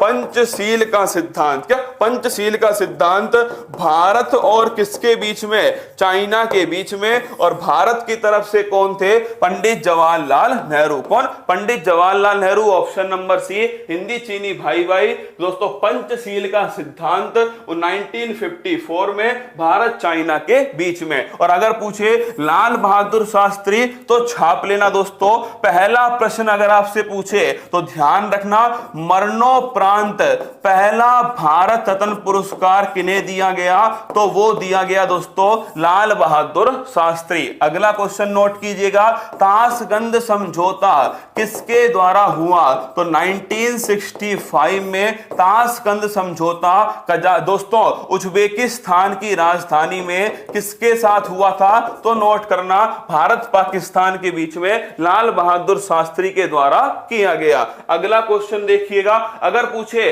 बांग्लादेश की सीमा से लगे भारत के राज्य हैं, पहले तो तुम याद कर लो कि भारत के पड़ोसी देशों में सर्वाधिक सीमा किससे लगती है, तो ध्यान रखिएगा सर्वाधिक सीमा लगती है बांग्लादेश। किससे, बांग्लादेश। सबसे कम सीमा किससे लगती है, अफगानिस्तान। किससे लगती है, अफगानिस्तान। पहला सवाल तो यह हुआ कि भारत के पड़ोसी देशों में सबसे अधिक सीमा किससे, बांग्लादेश से। सबसे कम सीमा दोस्तों ये अफगानिस्तान। कहां से, अफगानिस्तान से। बांग्लादेश से जो सीमा बनाने वाले जो देश राज्य हैं उनमें ध्यान रखिएगा, उनकी ट्रिक है ममता बनर्जी। क्या है, ममता बनर्जी जो है दोस्तों ये किससे सीमा बनाने वाले राज्य हैं, दोस्तों बांग्लादेश से सीमा बनाने वाले राज्य। एम का मतलब लिखिएगा मेघालय। क्या है, एम का मतलब हो गया मेघालय। ए का मतलब दोस्तों ध्यान रखिएगा असम। क्या है, ए का मतलब है असम। एम का मतलब फिर हो गया दोस्तों ध्यान रखिएगा, एम का जो मतलब है ये हो गया ध्यान रखना मिजोरम। क्या है, मिजोरम। टी का मतलब क्या है, टी का मतलब है दोस्तों त्रिपुरा। और ए का मतलब है वापस से असम। क्या, असम है। और बनर्जी का मतलब है पश्चिम बंगाल। तो बांग्लादेश से सीमा बनाने वाले राज्यों में कौन कौन है, तो देखिएगा पहला दोस्तों ध्यान रखना मेघालय, दूसरा है असम, तीसरा है मिजोरम, चौथा है त्रिपुरा और पांचवा है पश्चिम बंगाल। कितने हुए टोटल दोस्तों, ध्यान रखना 5 राज्य हो गए। चलिए देखते हैं कौन सा है। पश्चिम बंगाल, नागालैंड। नागालैंड दोस्तों सीमा नहीं बनाता है। नागालैंड किससे, म्यांमार से सीमा बनाता है। नागालैंड नहीं आएगा दोस्तों, नागालैंड नहीं आएगा ना, ध्यान रखना। नागालैंड का नाम आया है तो एक लाइन लिख लेना। अगर आपसे पूछे 2011 की जनसंख्या में न्यूनतम दोस्तों, क्या न्यूनतम छोड़ो, ऋणात्मक वृद्धि दर, ऋणात्मक जनसंख्या वृद्धि दर वाला राज्य कौन सा है, तो ध्यान रखिएगा नागालैंड। कौन है, नागालैंड। इसका आंसर हो गया मेघालय, असम, पश्चिम बंगाल, त्रिपुरा। ये वाला ऑप्शन जो है करेक्ट है। सबसे अधिक सीमा किससे लगती है, पश्चिम बंगाल से। 2 बार सीमा कौन सा राज्य है, असम। देखो कितनी बार सीमा, 2 बार सीमा बनाता है दोस्तों असम। अगर पूछे तीनों ओर से कौन घिरा है, त्रिपुरा। कौन है, तीनों ओर से घिरा हुआ है त्रिपुरा। अगला क्वेश्चन दोस्तों, इसमें कौन सा नहीं है, इसमें ध्यान रखिएगा मिजोरम जो है नहीं है। क्या, इसमें देखो मेघालय, असम, पश्चिम बंगाल, त्रिपुरा और मिजोरम, ऑप्शन नंबर सी। अगला क्वेश्चन, ये बढ़िया सवाल है एकदम, नोट करो आप सवाल, आंसर दो। मैं इतने दोस्तों मैप बनाऊं, क्या आप आंसर दीजिएगा, मैं इतने आपको मैप बनाता हूं और छाप के बताओ कि इसका कौन सा आंसर आपके अनुसार होना चाहिए। ये दोस्तों नेपाल हो गया, यहां पर ये दोस्तों सिक्किम हो गया, ये भूटान हो गया, ये अरुणाचल प्रदेश है, यहां दोस्तों असम है, ये नागालैंड है, ये मणिपुर है, ये मिजोरम है, ये त्रिपुरा है, ये बांग्लादेश है, ये दोस्तों मेघालय हो गया और यहां पश्चिम बंगाल हो गया। पहले तो पिछला वाला सवाल देख लो, बांग्लादेश की सीमा पश्चिम बंगाल, मेघालय, त्रिपुरा, असम और मिजोरम इनसे लगती है। अब देखना सवाल, निम्न में से भारत के किस प्रदेश की सीमा 3 देशों के साथ में लगती है। ये नेपाल है, ये भूटान है, इन्हें कुछ और कलर से लिख देता हूं ना। ये दोस्तों क्या हो गया, ये तो हो गया नेपाल। क्या हुआ, नेपाल हो गया। यहां दोस्तों क्या है, भूटान है। और ये दोस्तों पूरा क्या है, ये ध्यान रखिएगा, ये दोस्तों पूरा चाइना। अब देखिए पहला ऑप्शन अरुणाचल प्रदेश है। अरुणाचल प्रदेश की सीमा किससे लगती है, चाइना से तो दोस्तों लगती है, भूटान से भी लगती है, लेकिन किससे नहीं लगती, नेपाल से नहीं लगती। ये ऑप्शन गलत है। मेघालय, मेघालय यहां पर है तो कोई सवाल ही पैदा नहीं होता। मेघालय की सीमा केवल किससे लगती है, बांग्लादेश से। ये ऑप्शन भी गलत है। पश्चिम बंगाल, कौन सा, पश्चिम बंगाल, इसकी सीमा किससे लगती है, ये भी दोस्तों ध्यान रखना, बांग्लादेश। सिक्किम, अब देखो यहां पर स्थित है सिक्किम है, नेपाल, भूटान और चाइना तीनों से सीमा बनाने वाला राज्य कौन सा है? तो ध्यान रखिएगा सिक्किम। कौन सा है? सिक्किम है। अगर आपसे पूछ ले सिक्किम दोस्तों, पहला क्वेश्चन अगर मैं पूछूं आपसे, नाथुला दर्रा कहां स्थित है? सिक्किम के अंदर। कंचनजंगा कहां स्थित है? सिक्किम के अंदर। अगर पूछे आपसे दोस्तों पहला जैविक राज्य कौन सा है? तो ध्यान रखिएगा पहला जैविक राज्य सिक्किम है। कितनी सीट है? 32 दोस्तों सीट किसके अंदर है? सिक्किम के अंदर स्थित है। अगला क्वेश्चन आइएगा, निम्नलिखित में से कौन सुमेलित नहीं है? शिपकिला हिमाचल प्रदेश में, लिपुलेख उत्तर प्रदेश, नाथुला अभी बताया दोस्तों, नाथुला कहां पर है? सिक्किम के अंदर। जोजिला कहां है? कश्मीर में। शिपकिला कहां है? हिमाचल प्रदेश में। लिपुलेख कहां पर है? ये दोस्तों लिखना उत्तराखंड। कहां है? उत्तराखंड। अगर तुम्हें याद हो शिपकिला दर्रे से कौन प्रवेश करती है? सतलुज नदी। कौन सी नदी है? सतलुज नदी। कहां प्रवेश करती है? हिमाचल प्रदेश। हिमाचल प्रदेश में एक दर्रा और है, बाड़ा लाचला दर्रा। कौन सा है? बाड़ा लाचला दर्रा। यह भी ध्यान रखना कहां स्थित है? हिमाचल प्रदेश के अंदर। लिपुलेख उत्तराखंड में, माना दर्रा यह भी उत्तराखंड में, नीति पास ये भी दोस्तों कहां है? उत्तराखंड के अंदर स्थित है। अगला क्वेश्चन, नाथुला सिक्किम में और जलपला ये भी दोस्तों ध्यान रखिएगा सिक्किम के अंदर। जोजिला ध्यान रखना कश्मीर में। अगर आपसे पूछे बोमडिला, बोमडिला दोस्तों लिखिएगा, बोमडिला और दीफू, क्या बोमडिला और दीफू अरुणाचल प्रदेश के अंदर। तेजू दर्रा दोस्तों ये लिखना मणिपुर। कहां है? मणिपुर में स्थित है तेजू। ये सारे सवाल छाप लेना। आंसर इसका क्या हो गया? एक रोहतांग और लिख लो। क्या रोहतांग दोस्तों जो सुरंग है, जो अटल सुरंग है, ये भी कहां स्थित है? हिमाचल प्रदेश में। ऑप्शन नंबर जो बी है वो दोस्तों गलत है। भारत की संविधान सभा ने राष्ट्रीय ध्वज को सर्वप्रथम कब स्वीकार किया? 26 जनवरी आ रही है तो यह सवाल दोस्तों इसीलिए पूछा है कि जो भारत का तिरंगा है उसे सबसे पहले कब स्वीकार किया गया? 22 जुलाई 1947, 23 जुलाई 1947, 25 जुलाई 1947, 15 अगस्त 1947। तो ध्यान रखिएगा 22 जुलाई 1947 को भारत का संविधान सभा ने संविधान राष्ट्रीय ध्वज को सबसे पहले स्वीकार किया। अब तुम बताओगे राष्ट्रीय गान और राष्ट्रीय गीत जो है इसे कब स्वीकार किया? अगला क्वेश्चन बताओगे दोस्तों, गणतंत्र जो है वो भारत कब हुआ? क्या जो गणतंत्र है ये दोस्तों भारत कब हुआ? और राष्ट्रीय गान और राष्ट्रीय गीत को कब अपनाया गया? प्रस्तावना को दोस्तों, प्रस्तावना जो है अगर आपसे पूछे कब से लागू होती है, कमेंट बॉक्स में बताओ तीनों क्वेश्चन का आंसर। ये तो हो गया 22 जुलाई 1947 हो गया। तुम ये बताओ राष्ट्रीय गान और राष्ट्रीय गीत जो है ये दोस्तों कब अपनाए गए थे? राष्ट्रीय गान और राष्ट्रीय गीत, पहला क्वेश्चन। गणतंत्र दोस्तों चलो ये तो मैं बता देता हूं, ठीक है। गणतंत्र तो हो गया 26 जनवरी 1950, क्या 26 जनवरी 1950। प्रस्तावना जो है इसे कब लागू किया? राष्ट्रीय गान और राष्ट्रीय ध्वज, ये थोड़ा अच्छा सवाल है, गलती मत करना दोस्तों। गणतंत्र तो 26 जनवरी 1950 को हुआ, लेकिन दोस्तों राष्ट्रीय गान और राष्ट्रीय गीत है, इन दोनों की जब बात आएगी तो इससे पहले, तो अगर आपसे पूछे एक का भी सही आंसर नहीं है भाई साहब, ये बताओ तुम तो राष्ट्रीय, अरे छुट्टी कर रहा हूं, कहां जाएगा छुट्टी लेकर के? छुट्टी छुट्टी छुट्टी। राष्ट्रीय गान और राष्ट्रीय गीत जो है ये दोस्तों कब लागू किए गए? छाप के बताओ कमेंट बॉक्स में। जब तक सबका सही नहीं आएगा ना तब तक दोस्तों देखता ही रहूंगा आपको। चलो चलो चलो कमेंट दिखाओ, कमेंट।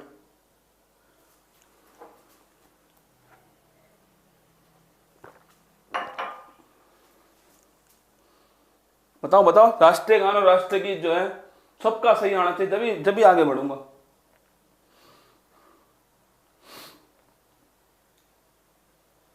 अभी भी कहे तो तुक्केबाज भाषा रुक नहीं रहे। लिखना 24 जनवरी 1950। ये बताओ प्रस्तावना, ये वाला बताओ प्रस्तावना जो है, प्रस्तावना कब पेश किया वो मत बताना। प्रस्तावना को कब एक्सेप्ट किया, मैंने ये पूछा है प्रस्तावना को कब स्वीकार किया गया, ये बताना है आपको ना। पेश तो सभी जानते हैं 13 दिसंबर 1949, 13 दिसंबर 1946 को पेश किया गया। ये बताओ प्रस्तावना को कब स्वीकार किया, कब एक्सेप्ट किया, वो मत बताओ, ये बताओ प्रस्तावना को कब स्वीकार किया, प्रस्तावना को कब स्वीकार किया, कमेंट बॉक्स में छाप के बताना है। चलिए दोस्तों, किस देश में दोहरी नागरिकता का सिद्धांत स्वीकार किया गया? देखिए भारत के अंदर आप जानते हो भारत में कितनी नागरिकता होती है। भारत में दोस्तों एक तो देश की नागरिकता है, और अगर आपसे पूछे क्या राज्य की नागरिकता है तो नहीं है, केवल देश की नागरिकता है। मतलब दोस्तों एकल नागरिकता, क्या एकल नागरिकता है। और हमने किस देश से लिया है? इंग्लैंड से दोस्तों इसको लिया है। और कौन सा दोस्तों भाग है? भाग सेकंड है। अनुच्छेद कहां से कहां तक है? 5 से दोस्तों 11 हैं। और नागरिकता के जो प्रावधान थे ये 26 नवंबर 1949 से लागू हो गए। क्या जिस दिन संविधान बनकर तैयार हुआ उसी दिन से नागरिकता सिटीजनशिप के प्रावधान लागू हुए। फिर सुन लो, अगर आपसे पूछे कि भारत में दोस्तों कौन सी है? एकल नागरिकता है। सेकंड भाग है दोस्तों, दूसरा भाग है। 5 से 11 अनुच्छेद है। और अगर पूछे आपसे 26 नवंबर 1949 जो है, ये ध्यान रखिए दोस्तों, इस दिन जो नागरिकता के जो प्रावधान है उन्हें दोस्तों लागू कर दिया। अब आपसे पूछे कि ड्यूअल सिटीजनशिप, दोहरी नागरिकता कहां है? तो दोस्तों ध्यान रखिएगा, अमेरिका जो है यहां पर एक तो देश की राजधानी, एक तो देश की नागरिकता है, एक दोस्तों जो प्रोविंस है, जो प्रांत है, इसकी भी दोस्तों नागरिकता है। तो ध्यान रखना अमेरिका में कौन सी है? दोहरी नागरिकता है अमेरिका में। अगर मैं आपसे पूछूं दोहरी कार्यपालिका, दोहरी कार्यपालिका या फिर आप बताओ बहुल कार्यपालिका, क्या बहुल कार्यपालिका किस देश के अंदर स्थित है? क्या बहुल कार्यपालिका मतलब दोस्तों जो राष्ट्र का जो प्रमुख है वो एक ना होकर लगातार दोस्तों कुछ लोगों का समूह होता है और वो लगातार आपस में घूम घूम कर बनते हैं। बताओ कमेंट बॉक्स में, बहुल कार्यपालिका जो है ये दोस्तों, बहुल कार्यपालिका ये जो है वो किस देश के अंदर स्थित है? मैंने आपको बताया एकल नागरिकता इंग्लैंड और भारत में, दोहरी नागरिकता अमेरिका के अंदर। बहुल कार्यपालिका अगर आपसे पूछे तो ध्यान रखना कनाडा नहीं है दोस्तों, स्विट्जरलैंड। क्या कनाडा नहीं है, लिखना स्विट्जरलैंड। कौन है? स्विट्जरलैंड जो देश है यहां दोस्तों बहुल कार्यपालिका स्थित है। यह भी आपको ध्यान रखना है। ऑप्शन नंबर जो डी है वो इसका करेक्ट आंसर है। जो व्यक्ति संसद का मेंबर नहीं है कितनी अवधि तक केंद्रीय मंत्री बन सकता है? सवाल सीधा यह है कि दोस्तों संसद का मेंबर या दोस्तों विधान मंडल का मेंबर, किसका? विधान मंडल। अगर कोई व्यक्ति ये दोनों मेंबर नहीं है, क्या ये दोनों के मेंबर नहीं है और वह व्यक्ति दोस्तों मुख्यमंत्री बनता है या दोस्तों प्रधानमंत्री बनता है या मंत्री बनता है, तो कितने समय तक रह सकता है बिना मेंबर बने? तो ध्यान रखिएगा 6 माह। कितने माह तक? 6 माह तक दोस्तों रह सकता है। इस पॉइंट को भी ध्यान रखिएगा। अगर कोई भी सदन का मेंबर नहीं है और दोस्तों बिना मेंबर बने कितने माह तक राज्य के अंदर मुख्यमंत्री, दोस्तों देश के अंदर प्रधानमंत्री या दोस्तों राज्य और देश में मंत्री रह सकता है? तो ध्यान रखिए 6 माह। 6 माह के अंदर उसे उस देश तो सदन का मेंबर बनना ही पड़ेगा, चाहे किसी भी सदन का बन जाए। तो ये हो गया आंसर ऑप्शन नंबर बी। ये दोस्तों आज की क्लास है। कमेंट बॉक्स में बताइएगा मुझे, हाँ बिल्कुल आप सही कह रहे हैं, 22 जनवरी 1947 उस क्वेश्चन का आंसर था। अब बताओ कमेंट बॉक्स के अंदर, एक तो अप्रैल माह तक हमारा हो गया ना, अप्रैल 2021 तक तो दोस्तों जो 10-10 मिनट वाला रिवीजन था वो समाप्त हो गया है, आपको याद होगा। अब दोस्तों सोमवार, क्या सोमवार से नोट कर लेना, सोमवार से मई जो है, मई 2021 जो है स्टार्ट हो रही है। इनको जरूर ले लेना भाई आप। फिर कह रहा हूं, देखो मतलब बहुत बड़ी संख्या एनटीपीसी ग्रुप डी की, बहुत बड़ी संख्या आप देख रहे होंगे। मेरा तो दिमाग दोस्तों खराब है वो कल से ही, मतलब बहुत उम्मीदें हैं बच्चों से दोस्तों। और समस्या क्या है कि ये जो एग्जाम है ना दोस्तों, इन एग्जाम में 1 साल पुरानी तक करंट आती है। ये ऐसे एग्जाम है जो बहुत सारी शिफ्ट में चलते हैं। क्या बहुत सारी शिफ्ट में चलते हैं? इसमें दोस्तों 1 साल पुरानी भी करंट आती है, तो उनके लिए ये बड़ी महत्वपूर्ण श्रृंखला होगी। मई, जून, जुलाई, अगस्त, सितंबर, अक्टूबर, नवंबर, दिसंबर, जनवरी, इन्हें ले लेना भाई। मई 2021 सोमवार को शाम को 8 बजे जो है ये दोस्तों आने वाली है, ध्यान रखिएगा। मई 2021 कब आएगी? सोमवार को दोस्तों शाम को 8 बजे, ठीक है। और मंगलवार को नोट करना, क्या मंगलवार जो है इसमें दोस्तों आपको शाम को 8 बजे, क्या मंगलवार कब पड़ रहा है? आज है 22, क्या आज है 22, कल 23, 24, 25, ठीक है ना। 26 को तो नहीं है ना, 25 को ही है मंगलवार, मतलब 25 तारीख, क्या 25 तारीख को नोट करना। 25 जनवरी को, क्या 25 जनवरी को आपकी एक और बड़ी क्लास शाम को 8 बजे लूंगा, क्या शाम को 8 बजे फिर लूंगा एक और बड़ी क्लास, और इसका नाम ही होगा माँ का सपना। क्या माँ का सपना जो है ये दोस्तों पूरा करने के लिए एक और क्लास लूंगा आपकी शाम को 8 बजे। क्या ये क्लास होगी दोस्तों, लिखना, ये क्लास होगी आपकी एंशिएंट हिस्ट्री और दोस्तों इंडिया का आर्ट कल्चर। क्या इंडिया का आर्ट कल्चर और एंशिएंट जो हिस्ट्री है इसकी जो क्लास है वो लेने वाला हूं आपको 25 तारीख, मतलब जो शायद मैंने आज तक नहीं पढ़ाया आपको भारत का दोस्तों एंशिएंट हिस्ट्री और आपके आर्ट कल्चर, इन दोनों की, केवल इन्हीं की, ना मॉडर्न हिस्ट्री होगी ना कुछ होगी दोस्तों, केवल एंशिएंट हिस्ट्री होगी। और दोस्तों भारत में ये मंदिर है, ये दोस्तों आपके नागर शैली, द्रविड़ शैली, मथुरा शैली, गांधार शैली, ये शैलियां हैं दोस्तों।